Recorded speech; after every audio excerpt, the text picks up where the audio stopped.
जैसे कि गठबंधन की सरकार थी जेजेपी और बीजेपी की, जेजेपी के विधायक यहाँ से थे।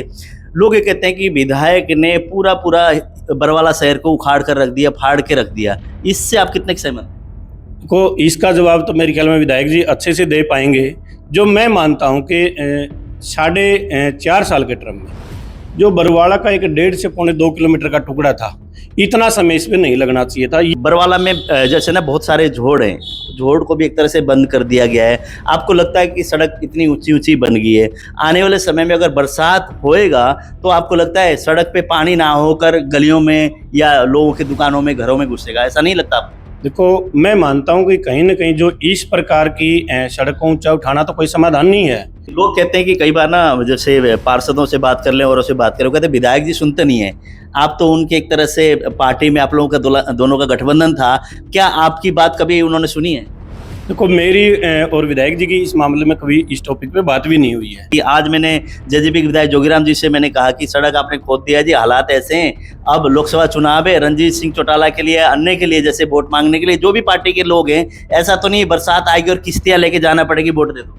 देखो, जो सड़क वाला मामला है, मैं मानता हूं कि लगभग 60 से 70% काम उसका कंप्लीट हो चुका है। तो अभी भी ना, जैसे कि प्रशासनिक अधिकारी हावी हैं, प्रशासन के अधिकारी सुनते नहीं है, बीएनडीआर, पीडब्ल्यूडी, मतलब इस टाइप से जो भी डिपार्टमेंट लगते हैं, ये आपके जो चेयरमैन है रमेश बैटरीवाला भी कहते हैं, बहुत सारे लोग भी कहते हैं। तो आपको क्या लगता है, प्रशासन जैसे कि जनप्रतिनिधि के ऊपर हावी क्यों है इतना? माननीय मुख्यमंत्री नायब सैनी जी ने ये बात कही है ना, 4 जून तक कोड ऑफ कंडक्ट लगा हुआ है। उसके बाद अधिकारियों ने कार्यकर्ताओं की बात, नेताओं की बात सुननी पड़ेगी। यदि नहीं सुनेंगे तो हमें सुनाना आता है। इस बार देखा गया कि रणधीर सिंह धीरू भी, जैसे ही बरवाला क्षेत्र के हर इलाके में पहुंचना, कभी मिलगेट, कभी किसी गांव, कभी किसी गांव। तो इस बार इच्छा मन में ऐसा है कि अगर भाजपा ने, पार्टी ने अगर लोग विधानसभा चुनाव में अगर उतार दिया तो चुनाव लड़ने की इच्छुक है फिलहाल? देखो, भारतीय जनता पार्टी का कार्यकर्ता हर समय तैयार रहता है, चाहे उसको चुनाव में लड़वाने के लिए उतारे, चाहे उसको लड़ने के लिए उतारे। नमस्कार, आप देख रहे हैं आरएसएन एक्सप्रेस। फिलहाल हम लोग ये बरवाला में, और एक तरह से लोकसभा चुनाव का बिगुल बज चुका है। अलग अलग हलकों में रैलियां चल रही है। उसी बीच में बरवाला की कपास मंडी में भी यहाँ पर भारतीय जनता पार्टी की रैली हुई थी, जिसका नेतृत्व किया था सुरेंद्र पूनिया और रणधीर सिंह धीरू ने, जो आयोजन किया था। और एक तरह से सफल माना गया कि जो आयोजन यहाँ पे हुआ, जो लोग यहाँ पहुंचे वो सभी, और उस पर भी बात करेंगे। और बरवाला शहर के कुछ विकास को लेकर भी हम चर्चा करेंगे। क्यों लोग ये कहते हैं कि सड़क उखाड़ के रख दिया जो यहाँ के विधायक ने, अभी तक काम नहीं हो पाया, इस तरह की बातें भी हैं। कहीं ना कहीं उस चीज को लेकर, क्यों बरवाला के निवासी है, शहर में रहते हैं, तो ये बखूबी उस मामले को, उन चीज़ों की समस्याओं से लेकर इनको एक तरह से जानकारी भी है, उस पर भी हम बात करेंगे। और लोकसभा चुनाव के बरवाला क्षेत्र के, बरवाला शहर में लोगों का किस तरह का वो है मिजाज है, लोग क्या समझते हैं कि कौन से पार्टी को और उनका वो है, और भारतीय जनता पार्टी को लेकर किस तरह की बातें वो करते हैं, उस पर हम बात करेंगे। सर नमस्कार। नमस्कार जी रमेश जी, और आपके दर्शकों को भी मेरी तरफ से नमस्कार। सर रणधीर जी, जैसे कि आप लोगों का बरवाला में रैली थी कपास मंडी में, लोग तो कहते हैं सफल, लेकिन कहीं ना छुटमुट सी ऐसी वहाँ पे बातें निकल के आई। कुछ महिलाओं ने नारेबाजी की, कुछ लोग एक तरह से विरोध करते आए, इस तरह की बातें भी आई। वो चर्चा का विषय कुछ समय के लिए बना। देखो रमेश जी, मैं ये मानता हूँ कि जो 12 तारीख को माननीय मनोहर लाल जी की रैली थी, वो इतनी बहुत सफल हुई कि जिसके अंदर मैं आपको इंटरव्यू से पहले भी आपने मेरे से बात की थी कि रैली किस प्रकार की होने वाली है। उस टाइम पे भी मैंने कहा था कि रैली बहुत दिव्य और भव्य होगी और इसके अंदर एक अलग नज़ारा मिलेगा। और वो आपने रैली के अंदर देखने को भी मिला होगा। जो महिलाएं थी वो एक अलग ड्रेस कोड में थी, और जो पुरुष थे वो एक भगवा, जो साफा कह लो, अंगोछा कह लो, उसमें एक अलग लुक में थे। इसीलिए आप देखोगे तो जब किसी चीज़ की सफलता होती है तो इस तरह के लोग भी बीच बीच में होते हैं। जैसे कि आपने ना महिलाओं को अलग से चुन्नी दे रखी थी, में थे, ड्रेस में थे, पुरुषों को अलग, तो आप लोगों ने आइडेंटिफाई कर नहीं पाया कि कहीं ना कहीं जाके ये महिलाएं कुछ हो सकती हैं या वहाँ पे हो हल्ला कर सकती हैं? देखो, वो प्रशासन का काम होता है कि भाई कौन इसके अंदर किस प्रकार का आ रहा है, किस प्रकार का ना आ रहा है। हम तो आने वालों को सभी हमारे कार्यकर्ता समझेंगे। यदि इस प्रकार की कोई किसी की बात थी रखने की, तो रखो, प्रशासन को रखो, सरकार को रखना चाहते हो सरकार को रखो। सरकार के सामने बहुत सारी इस तरह की पहले बातें आई हैं, तो सरकार उनका समाधान करने का प्रयास करती है। तो जैसे कि रैली आप कह रहे हैं सफल है, इस तरह की बातें छुटपुट मुख्यमंत्री जी भी कह रहे हैं, विरोधी पक्ष कर जाते हैं, कुछ ना कुछ हो जाती है, लेकिन कहीं ना कहीं अगर बात करें बरवाला की जनता इस बार क्या समझती है कि हालांकि यहाँ से जेजेपी के विधायक हैं, इस बार कुछ परिवर्तन लगता है आपको? बरवाड़ा की जनता बहुत समझदार मैं जनता मानता हूँ, और उन्होंने, आप देखोगे तो बरवाड़ा के अंदर मुख्यमंत्री मनोहर लाल जी ने पिछली टर्म के अंदर इतने विकास कार्य किए थे, तो उसके आज तक भी कुछ कार्य पेंडिंग रहे हैं। चाहे वो नगर पालिका का भवन की बात कर लो, चाहे 3 करोड़ रुपए की लागत से कम्युनिटी सेंटर की बात कर लो, चाहे कुछ धर्मशालाओं के काम इस प्रकार के पेंडिंग रह रहे हैं। वो पैसा रिलीज हुआ है लेकिन आज तक वो लग नहीं पाया है, और मेरा मानना है कि उनके कुछ कामों के टेंडर हो चुके हैं और बहुत जल्दी वो पैसा भी लग जाएगा।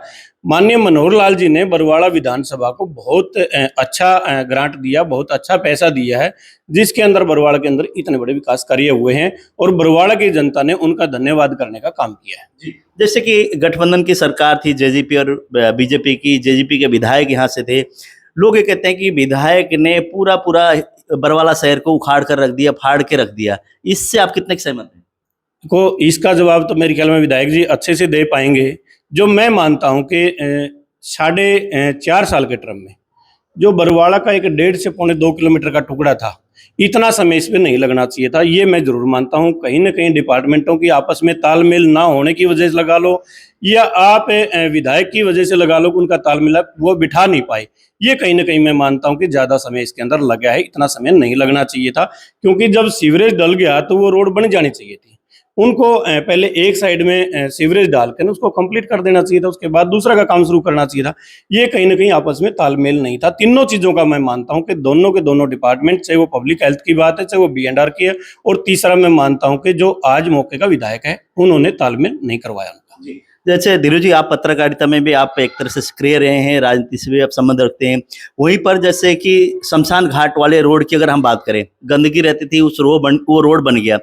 उसी के साथ उससे थोड़ा सा आगे आएंगे आप, वहां पे अभी जैसे मैं उधर से आ रहा था तो पहले वो रोड बना दिया गया था, अब एक साइड का रोड बना हुआ, अब वो रोड ना नीचा हुआ, अब उस रोड को कुछ महीने पहले बना, अब उसको उखाड़ रहे हैं। कौन से रोड की बात कर रहे हो आप? जो जो हम लोग वहां से शमशान घाट से इस साइड आएंगे शहर की तरफ, भनवरी रोड से नहीं, धर्मशाला के सामने, हाँ उसके सामने वाले रोड। ब्राह्मण धर्मशाला के सामने मैं परसों तरसों तक तो देखा था, उस टाइम तक तो कोई उखाड़ नहीं रखा था। जो सीसी का टुकड़ा और उसका कह लो आप, जो तारकुल की सड़क बनी हुई है, उनका हो सकता है मिलाने के लिए वो बेच सकता उखाड़ दिया हो, अदरवाइज तो इस प्रकार की कोई बात है नहीं। अभी तो जैसे वहां पे काम चल रहा है, उस रोड को खोदा जा रहा है, वो कहते हैं, मैंने कहा कि ये तो कुछ दिन पहले बना था, बोला जी ये तो सरकार का काम है अब उखाड़ने के लिए, बोला हम उखाड़ रहे हैं। तो इस प्रकार की कोई बात होगी तो मैं प्रशासनिक अधिकारियों से जरूर बात करूंगा, बाकी मेरी नॉलेज में ये नहीं है। जी, तो जैसे कि बरवाला में जैसे ना बहुत सारे झोड़ हैं, झोड़ को भी एक तरह से बंद कर दिया गया है। आपको लगता है कि सड़क इतनी ऊंची ऊंची बन गई है, आने वाले समय में अगर बरसात होएगा तो आपको लगता है सड़क पे पानी ना होकर गलियों में या लोगों की दुकानों में, घरों में घुसेगा? ऐसा नहीं लगता आपको? देखो, मैं मानता हूं कि कहीं ना कहीं जो इस प्रकार की सड़क को ऊंचा उठाना तो कोई समाधान नहीं है। उसके लिए पब्लिक हेल्थ ने, नगर पालिका ने एक इस प्रकार की व्यवस्था बनानी चाहिए कि पहले उन लोगों का वहां से पानी निकालने का कोई साधन या अरेंजमेंट करना चाहिए, उसके बाद सड़क को ऊंचा उठाना कोई अकेला समाधान नहीं है। इस प्रकार की जब हम व्यवस्था कर देंगे कि निकासी की, तो अपने आप ही चाहे जोड़ बंद कर लो चाहे ना कर लो, उसका निकासी का प्रबंध अच्छे से होना चाहिए। मैं इस चीज के पक्ष में हूँ। जी, लोग कहते हैं कि कई बार ना जैसे पार्षदों से बात कर लें और उससे बात करें, वो कहते हैं विधायक जी सुनते नहीं है। आप तो उनके एक तरह से पार्टी में आप लोगों का दोनों का गठबंधन था, क्या आपकी बात कभी उन्होंने सुनी है? देखो, मेरी और विधायक जी की इस मामले में कभी इस टॉपिक पे बात भी नहीं हुई है, और यह बात तो पार्षद अच्छे से बता सकते हैं। जब उनसे बातें होती हैं और बीच बीच में उनके बीच में बैठकों में रहे हैं या कोई भी इस तरह की बात आती है, तो वो पार्षदों से अपना तालमेल बना कर रखना चाहिए उन्होंने।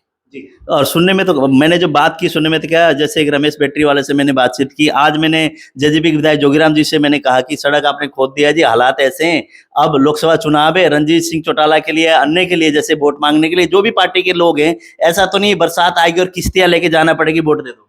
देखो, जो सड़क वाला मामला है, मैं मानता हूं कि लगभग 60 से 70% काम उसका कंप्लीट हो चुका है। जो थोड़ा सा टुकड़ा बचा हुआ है पुराने बस अड्डे से लेकर और ब्राह्मण धर्मशाला तक है, वो मेरे ख्याल में 15-20 दिन में काम कंप्लीट हो जाएगा।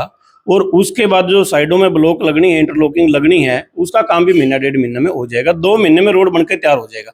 लेकिन पब्लिक हेल्थ ने इसके ऊपर चिंता जरूर करनी चाहिए कि जो साइडों की गलियां नीची हैं, कि उनकी निकासी का प्रबंध कैसे करें। तो अभी भी ना जैसे कि प्रशासनिक अधिकारी हावी हैं, प्रशासन के अधिकारी सुनते नहीं है, बीएनआर पीडब्ल्यूडी मतलब इस टाइप से जो भी डिपार्टमेंट लगते हैं, ये आपके जो चेयरमैन है रमेश बेटरीवाला भी कहते हैं, बहुत सारे लोग भी कहते हैं। तो आपको क्या लगता है प्रशासन जैसे कि जनप्रतिनिधि के ऊपर हावी क्यों है इतना? माननीय मुख्यमंत्री नायब सैनी जी ने ये बात कही है ना, 4 जून तक कोड ऑफ कंडक्ट लगा हुआ है, उसके बाद अधिकारियों ने कार्यकर्ताओं की बात, नेताओं की बात सुननी पड़ेगी। यदि नहीं सुनेंगे तो हमें सुनाना आता है। क्यों अगला चुनाव आ रहा है तो मैदान में जाएंगे और वोट मांगेंगे तो लोगों को तो सुनना ही पड़ेगा। बात ऐसी नहीं है, लेकिन हो सकता है कि भाई कार्यशैली में फर्क हो और उन्होंने इस प्रकार का नजर आया है कि भाई अधिकारी जैसे आप बात कह रहे हो कि भाई हावी हो रही है या सुनते नहीं है, इसीलिए उन्होंने एक संदेश दिया है माननीय मुख्यमंत्री जी ने कि भाई 4 तारीख के बाद वो सुने भी गए और लगे भी कार्यकर्ताओं को हाँ हमारी सुनाई हो रही है। इस बार देखा गया कि रणधीर सिंह धीरू भी जैसे बरवाला क्षेत्र के हर इलाके में पहुंचना, कभी मिलगेट, कभी किसी गांव, तो इस बार इच्छा मन में ऐसा है कि अगर भाजपा ने पार्टी ने अगर लोग विधानसभा चुनाव में अगर उतार दिया तो चुनाव लड़ने की इच्छुक है फिलहाल। देखो, भारतीय जनता पार्टी का कार्यकर्ता हर समय तैयार रहता है, चाहे उसको चुनाव में लड़वाने के लिए उतारे, चाहे उसको लड़ने के लिए उतारे। और हर कार्यकर्ता जो इस भूमिका में है उसका हर किसी का मन करता है। कौन आपका मन भी कर रहा है? इसके लिए मना कौन करेगा? कोई कार्यकर्ता मना नहीं करेगा इस चीज के लिए। हाँ, इतना जरूर है कि सुरेंद्र पुनिया जी के नेतृत्व में पिछले 10 साल से हम कार्यक्रम करते आ रहे हैं। और जैसे आप देख रहे हो, चाहे वो सामाजिक कार्य हो, चाहे उसके अलावा दूसरे कार्य हो, उसमें हम निरंतर लगे हुए हैं। तो आपकी जोड़ी तो ऐसे दिखाई देती है, सुरेंद्र पुनिया रणधीर सिंह धीरू की जोड़ी अलग से बरवाला में दिखाई देती है, निरंतर आप लोग चल रहे हैं। तो कहीं ना कहीं अगर बात करें पार्टी दोनों के ऊपर किसी को भी मैदान में उतार सकती है, तो दोनों एक तरह से तैयारी है। मैं तो ये कह रहा हूँ कि सुरेंद्र पुनिया जी ही मेरे को राजनीति का क्षेत्र में लाने वाले हैं। उससे पहले मैं तो एक छोटा सा दुकानदार था भाई साहब, और अपना फोटो सेट का टाइप कॉलेज का, उसके बाद फिर मैंने प्रिंटिंग प्रेस का काम किया। तो सुरेंद्र पुनिया का जैसे चुनाव आया था तो उसमें उन्होंने मेरे को चुनाव में कोई दायित्व दिया, ड्यूटियां लगाई, तो उसके बाद फिर निरंतर मैं इसमें क्षेत्र में आया। उन्होंने फिर चेयरमैन बनाने का काम किया, तो उसके बाद निरंतर हम उस क्षेत्र में काम कर रहे हैं। चाहे पार्टी सुरेंद्र पुनिया को उतारे, चाहे किसी और कार्यकर्ता को उतारे, जिसको पार्टी कमल का फूल देके भेजेगी हम उसको जिताने का काम करेंगे। कुछ लोग ऐसे भी हैं जैसे अन्य पार्टी में, हालांकि बीजेपी में बहुत सारा लंबा लिस्ट तो इस वक्त बरवाला में नहीं है, कांग्रेस में तो बहुत सारे लिस्ट में नाम है कि मैं भी दौड़ में हूँ, मैं भी हूँ, लेकिन यहाँ पे बरवाला में गिने चुने से हैं। उनमें कुछ ऐसे लोग भी हैं जो कि दूसरी पार्टी में, वो भी आना चाहते हैं कि अगर बाई चांस भाजपा टिकट दे दे तो हम चुनाव लड़ेंगे। तो भाजपा ये करेगी कि ग्राउंड पे जो काम कर रहे हैं उनको देखेगी, या सोचेंगे कि हाँ दूसरे पार्टी से आ रहा है उनको भी हम दे सकते हैं? मैं आपको बताना चाहता हूँ रमेश जी, इसके अंदर जो भी दूसरी पार्टियों से आता है उसका हम स्वागत करते हैं, चाहे कोई भी हो। लेकिन ये काम पार्टी के शीर्ष नेतृत्व का है कि भाई हमने टिकट किसको देनी है। वो सब उसके अंदर ये भी देखेंगे भाई काम करने वाला कौन है, उसके अंदर लॉयल कौन है, समर्पित कौन है, ये सारी की सारी चीजें पार्टी देखती है। ऐसा नहीं है कि भाई किसी को भी टिकट पकड़ा दे।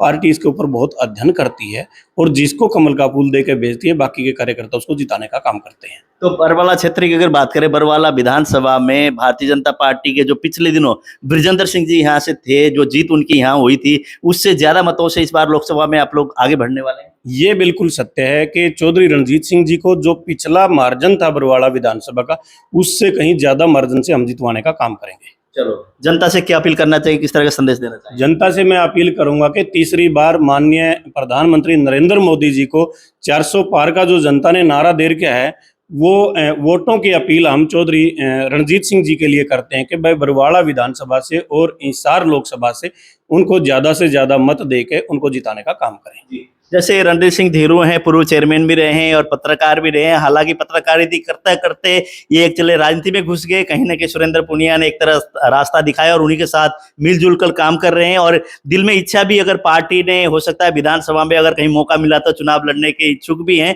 क्यों उसी तरह से सक्रिय होकर काम भी कर रहे हैं और पार्टी की जिम्मेदारी बखूबी निभाते हैं। जैसे मैं सुरेंद्र पुनिया के लिए बोलता हूँ कि पार्टी के लिए समर्पित कार्यकर्ता थे, तो आज पार्टी ने बहुत बड़ी जिम्मेदारी दी, जैसे कि प्रदेश में महामंत्री बनाया गया। उसी तरह से रणधीर सिंह धीरू भी निरंतर पार्टी के लिए कार्य कर रहे हैं। कहीं ना कहीं पार्टी ने अगर देखा, हो सकता है इस बार इनको मौका भी मिले और ये स्वयं भी एक तरह से पूरी तरह से ग्राउंड में काम करने के लिए तैयार हैं।